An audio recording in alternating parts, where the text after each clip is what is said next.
Mentang alawan pai nam orang keneng.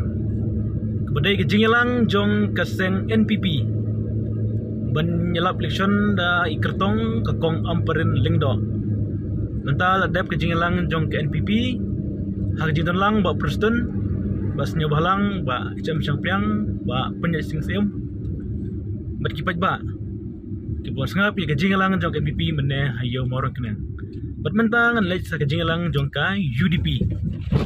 Hakaba ukertong ke UDP bala kersan da ka RDA kata ke HSPDP kin pelang ngejingalang hamolai nong pedang mentah hakapon riu beje janmir ngin sepet ayu kini lam UDP kin ai gejing pensai syak pajba jong kamolai kunsi kumjuro syak pajba jong ke jaj benreu jong ke Shillong constituency lengba kindius kemangin tep shibet pengisanat meneh kejingalang jong NPP kinong yalam kila pensai lagi nong rembat kumjuro kila kawang ketik ro ketokat ne syakui pat parti berkeji kawang ketik ke kambun syak seng PPP kepada keseng berang syumit thamai hapo ke yalam ba ardan berbelah penyang do ba riki sengkon ba person haba kerana jalang ulong ba wajan kelon haba kesunimi kelawan hamor keneng namar ba job UMLA pra ba kandidat namar ba penyaj badai kertong NPP hak election MLA Hajar Bulai ula lem namar ba ula treshitom benora ikan penroy ula limno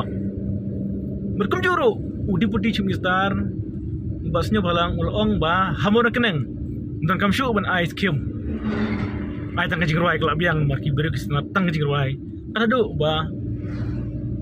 kertong ka voice of people party hak election Hajar Bulai ula job tang na jingruai kat bau kertong ke BP bawan rakyat ki kampen roy ula limno tengis kam ba kijing pensai hak kejong kanong rem ka ba kinong ilam kila pensai henry ba kadu kasyong hak pet ba bakin rai yano ban pet yu kertong ba ibiang tam ban pa syadalhi syador barba parlimen hak ba arngut ki MP national na Meghalaya kin mikmat sya parlimen kata natura bat na Shillong na pedang ki sanspa South Langot ki MP hapo parlimen tingit skam ba kakana direk baro ki pajba kim de kabut hande kin let syaki polling station banrai yano ki ibet na pedang kini ki kertong ki ada file condition bat mentak ki kertong bat kinong kit kam kilebun kam ban let na kawai kasnong syakawai kasnong ban pensai yakin urem joki bat kumjuro bakin pensai yakin urem bat don hateng-hateng ikertong na kinukit kam kile kwangti kawai kaperti sa kawai pat berkene kalong kurkom haba election kihapan syai kanurem bat kihapan kedewru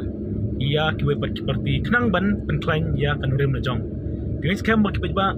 ana kila sngap nya ke pensai jogi dalam leng baki social media aku kene kejuk pementa leng baki social media ki news ki channel in sa semya garai halak jong ki jong kejing saya jogi shimet hakak na direct mentau benai bakin rai ia kena election MP Lok Sabha. Turo mentangin lech jingelang jok UDP. Ayu ke UDP kan ai je pensai. Namar menen hak jingelang so yom. Presiden jong ka voice of the people party. Barden luckily syja ki arngut ki MLA jong ke SNHSPDP haba ki trelang bat ke UDP. At mentang in lech jingelang jong UDP lakila ne pensai kena ke jingkeli Barden. But syai hija ki MLA HSPDP hawa ki klemi nado basdang kene ke election MP hadu menta berpajba menta uka bantip ba kinong ilam UDP kin pensai ne kin sab jariya kene ke jingkeli jong uba bardan